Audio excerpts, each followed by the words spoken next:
소비자로서의 우리는 매일 어떤 제품을 사용할 것인지, 어떤 서비스를 구매할 것인지, 어떤 창의적 콘텐츠를 경험할 것인지를 결정해야 한다.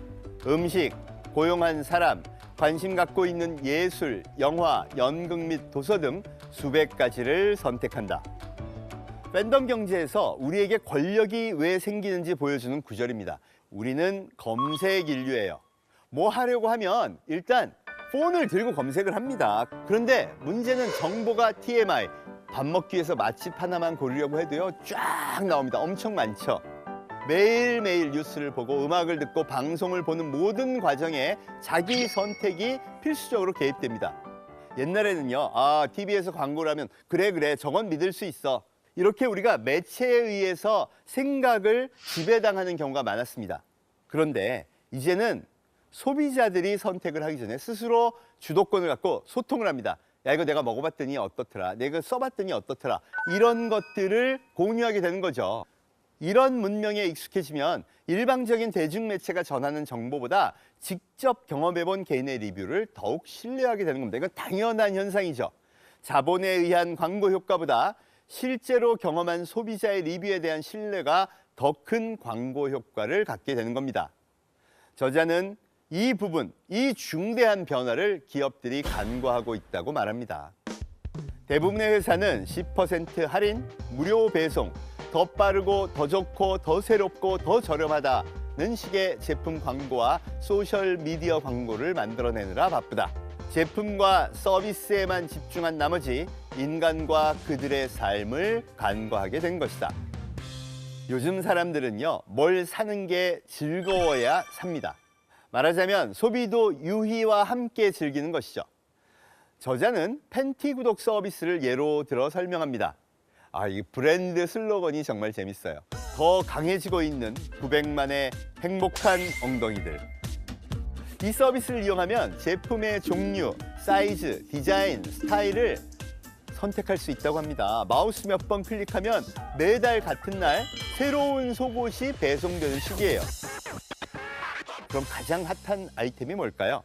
네, 바로 커플 속옷입니다. 남녀가 같은 프린트가 된 그들만의 커플 속옷을 사고 그 속옷을 입은 모습을 사진 찍어서 올려요. 이 구독 서비스의 팬덤이 이 사진 때문에 더 커집니다. SNS에서 보니까 와, 이건 괜찮겠는데 하는 공감대가 커진 것이죠. 이렇게 팬덤이 정착하면서 나 매달 그런 걸 쓸 거야 라고 하는 경제를 구독 경제라고 하는데요. 책에서는 속옷을 예로 들었지만 실제로 치약이나 칫솔, 면도기 등 구독 가능한 서비스는 많습니다. 그리고 사람도 구독하잖아요. 그래서 최근에는 라방이 대세예요. 사람을 구독한다. 난 저 사람이 소개하는 건 무조건 살 거야. 이런 마음이 된다는 거죠. 그걸 주도한 게 바로 라이브 방송에 기반한 새로운 소셜 커머스입니다. 이게 엄청난 인기를 끌고 있습니다. 사실 이 방식은 이미 중국에서 오래전부터 새로운 유통 형태로 빠르게 성장하고 있던 왕홍 마켓을 벤치마킹한 건데요. 왕홍이 뭐냐? 왕러 홍런의 줄임말입니다. 쉽게 말해서 중국의 인플루언서들, SNS 스타들이에요. 요리, 여행, 쇼핑, 패션, 게임, 다양한 분야의 실시간 라방에서 제품을 직접 체험하는 걸 보고 물건 산다는 거예요. 인플루언서 마케팅은 전형적인 팬덤 경제를 보여주는 판매 방식입니다. 한국판 왕홍도 있습니다. 구독자 170만 명이 넘는 먹방 유튜버 입 짧은 햇님이 90분 동안 라방에서 순대볶음, 가래떡, 김부각을 먹었더니요, 2만 명이 넘게 동시 접속을 하고요, 6만 개가 넘게 팔려요. 매출이 약 3억. 여러분, 이게 TV 홈쇼핑 얘기가 아니에요. 그냥 개인이 팬덤을 창조한 결과물이라는 겁니다. 놀랍죠? 실제로 한 조사에 따르면 우리나라 10대에서 30대까지 소비자들은 뭘 살 때 1인 유튜버에 대한 신뢰가 무려 73%예요. 그 광고는 신뢰하지 않아. 그런데 저 친구는 믿을만해 라고 신뢰하기 시작하면요, 그들이 소개한 상품을 믿고 구매하는 게 표준화된 방식으로 발전하고 있다는 것입니다. 팬덤 기반의 소비가 크게 늘고 있다는 거죠. 기업은 팬덤의 열기가 강력할수록 마케팅이 잘 되고 성공의 확률이 높아집니다. 그럼 소비자들은 이 팬덤 경제를 어떻게 활용하느냐? 어느 기업에 팬덤이 있는지 알면 투자가 가능합니다. 팬덤으로 성공한 기업들 한번 볼까요? 요즘 직거래 어디서 해요? 야채마켓에서 하죠. 중고 거래는 이미 경험했던 건데 뭐 새로운 게 있을까 싶었어요. 야, 너 아무리 지금 네가 기술이 좋다고 해도 어려울 거야. 그랬더니 이분이 아니야, 나 그런 거 말고 난 진짜 새로운 경험을 만들어주고 싶어. 복잡하게 우체국 가고 택배회사 가서 붙이는 거 이런 거 말고 달랑달랑 쇼핑백이나 봉지에 물건 넣어가지고 출퇴근길에 맞으시죠? 예, 맞아요. 건네받아요. 그럼 물건 거래가 끝나는 거예요. 이게 바로 요즘 뜨는 탈중앙화 현상입니다. 권력이 중앙에서 개인으로 분산되는 거죠. 플랫폼들은 그렇게 수수료 먹고 이런 게 아니라 밖에 수수료도 없잖아요. 당신들끼리 거래하고 돈 이익 보고 다 하세요. 그랬더니 이 스마트한 신인류가 알아채요. 서비스를 제공한 사람이나 이용한 사람이 이익이 극대화되는 걸 알고 와, 이거 괜찮네 라는 생각이 퍼지기 시작합니다. 거기다가 2차 경험이 발생해요. 그게 뭐냐? 공돈이 생기는 겁니다. 여러분도 공돈 좋아하시죠? 인간이 그런 거 정말 좋아해요. 아니, 내가 안 쓰던 물건을 주고 현금 10,000원을 받았네? 그 돈을 주머니에 딱 넣고 집에 오는 순간 눈에서 레이저가 발사되기 시작합니다. 집에 있는 모든 물건들이 가격표가 붙고요. 내다 팔 물건으로 보이기 시작하는 거죠. 이렇게 되니까 막 어마어마한 후기들이 올라오게 됩니다. 아들이 안 입던 가디건 싸구려인 줄 알고 팔았더니 100만 원 넘는 명품이었다. 남편이 안 차는 명품 시계, 아유 이거 오래된 거라 보니까 800만 원에 산대. 몰래 팔았더니 알고 봤더니 3천만 원짜리였다. 이런 글을 보고 엄청 비싼 물건을 헐값에 팔아 넘겼네 크크크 하고 반응하고 재미있어합니다. 이 재미가 팬덤을 더욱 강렬하게 만들어주는 거죠. 그렇다면 이런 후기를 올리는 사람들의 심리는 뭘까요? 사람들은 자신의 경험을 공유하고 싶어하고 이는 유대감을 형성하게 한다. 그리고 그 유대감은 인간관계를 맺도록 도와준다. 그래서 사람들은 자신의 열정을 공유하기 위해 좋아하는 밴드나 연극, 오페라, 게임 등을 다른 사람들에게 소개하고 싶어 한다.